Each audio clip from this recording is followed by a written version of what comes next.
First off, congratulations on this movie. One of the best movies of the year. I wept through the entire third act, so congratulations. Oh, thank you. And kind of in that nature of it being a tearjerker, I'd love to know what your go-to movie is when you need a good cry.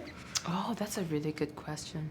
I think, honestly, The Lion King and the death of Mufasa gets me every single time. It changed all of us. Yes. Yeah. And a line from The Wild Robot that really stood out to me is the idea that Roz shouldn't be feeling anything, especially since I think that seems to be something that women hear a lot, is to feel less or to be a little bit less. Tell me about it.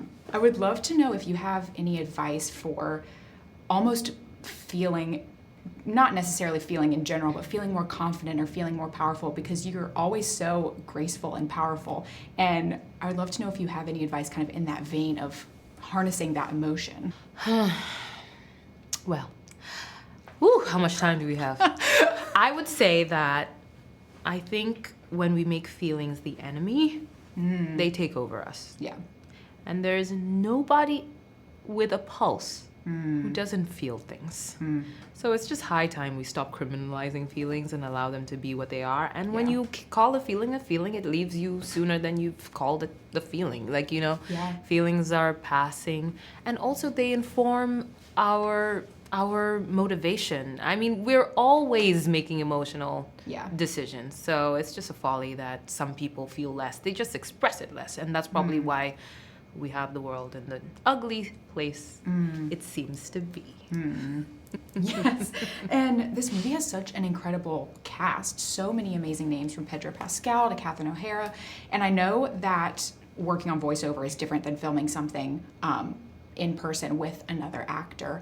What was it like the first time all of you were together and kind of working together in this environment? Because the chemistry comes through on screen like magically. I mean, we never did work together, actually. So we were, like, there was a number of us that were together for the premiere this Sunday, and it was so bizarre, I have to say, because you seem to have worked with these people, but we don't have any knowledge of each other in space, really. Or we don't have a group identity yet, you know? So it's odd, but it's also just testament to Chris's work as director. Absolutely. You know, he was the conductor for all our instruments, and he did such a great job.